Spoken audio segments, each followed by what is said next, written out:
Astro TV viewers மற்றும் subscriber அனைவருக்கும் என்னுடைய பணிவான வணக்கம். நாம் இந்த வாரம் பார்க்கவிருப்பது இந்த வார ராசி பலன்கள். மார்ச் 4ஆம் தேதி முதல் 10ஆம் தேதி வரைக்கும் உண்டான பலன்கள். கடகம் ராசி அன்பர்களுக்கு இந்த வாரம் முழுவதும் எப்படி இருக்குன்னு இப்போ இந்த பதிவில் நம்ம பார்க்க போகிறோம். வீடியோவை ஸ்கிப் பண்ணாமல் முழுவதுமாக பாருங்கள். இது வரைக்கும் நீங்கள் நம்ம சேனலை சப்ஸ்கிரைப் பண்ணலன்னா இப்போ பண்ணிக்கோங்க. அப்போ தான் நான் போடுற இது போன்ற பதிவுகள் உங்களுக்கு உடனே வந்து சேரும். இந்த வாரம் உங்களுக்கு நல்ல வெற்றி மாதமாகவும் நீங்கள் நினைத்த காரியம் நடக்கும் மாதமாகவும் உங்களுக்கு பண வரவும் சகல நன்மைகளும் கிடைக்கும் வாரமாகவும் இருக்க வேண்டும் என்று நான் எல்லாம் வல்ல இறைவனை பிரார்த்தித்துக் கொள்கிறேன். இந்த மார்ச் மாதத்தின் முதலாவது வாரத்தில் திருக்கணித பஞ்சாங்கப்படி நவகிரகங்களின் சஞ்சாரத்தை பார்த்தால் சூரியன் கும்பம் ராசியில் அமர்ந்திருக்கிறார், செவ்வாய் மகர வீட்டில் இருக்கிறார், புதன் கும்பம் ராசியில் இருக்கிறார். மார்ச் 7ஆம் தேதி மீனத்திற்கு இடம் பெயர்கிறார். மேஷத்தில் குரு சஞ்சரிக்கிறார், சுக்கிரன் மகர ராசியில் சஞ்சாரம் செய்கிறார், கும்பத்தில் சனி, மீனத்தில் ராகு, கன்னியில் கேது என கிரகங்கள் சஞ்சரிக்கின்றன. சந்திரன் இந்த வாரம் துலாம், விருச்சகம், தனுசு, மகரம் ஆகிய ராசிகளில் பயணம் செய்கிறார்.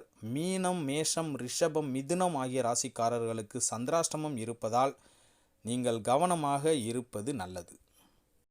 கடகராசி அன்பர்களுக்கு சூரிய பகவான் உங்கள் ராசிக்கு 8ஆம் இடத்தில் அமர்ந்திருக்கிறார். பிள்ளைகளின் கல்வி செலவு அதிகரிக்கும். கொப்பளிக்கும் கோபத்தால் தேவையில்லாத விரோதம் உங்களுக்கு உண்டாகும். வருமானத்தில் குறைவிருக்காது.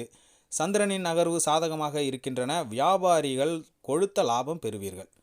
உத்தியோகம் பார்ப்பவர்கள் உற்சாகமாக செயல்படுவீர்கள். செவ்வாய் 7ஆம் இடத்தில் இருப்பதால் மனதை அறுத்து கொண்டிருந்த கவலை இப்பொழுது உங்களுக்கு நீங்கும்.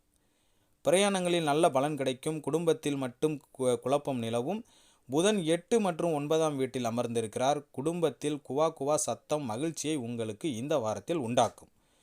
மனதை அலைபாய விடாதீர்கள். குரு 10ஆம் இடத்தில் இருக்கிறார். மனம் ஆகவில்லை என்றால் என்ற மயக்கத்தில் இருந்தவர்களுக்கு விடிவு காலம் பிறக்கப் போகிறது. வெளிவட்டார செல்வாக்கு அதிகரிக்கும்.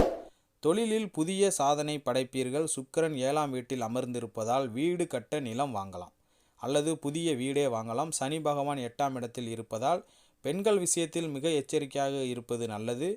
பொருள் சேதம் வராமல் பார்த்து கொள்ளுங்கள். ராகு 9ஆம் இடத்தில் இருப்பதால் ஆடம்பர செலவுகளில் அதிக நாட்டம் மேற்கொள்வீர்கள்.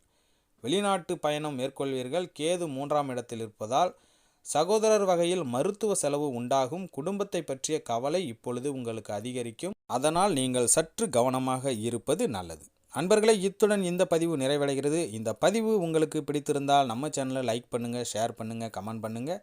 குறிப்பாக சப்ஸ்கிரைப் பண்ணி பக்கத்தில் இருக்கிற பெல் ஐக்கானை கிளிக் பண்ணி ஆளுங்கிற ஆப்ஷனையும் கிளிக் பண்ணி சப்போர்ட் பண்ணுங்கள்.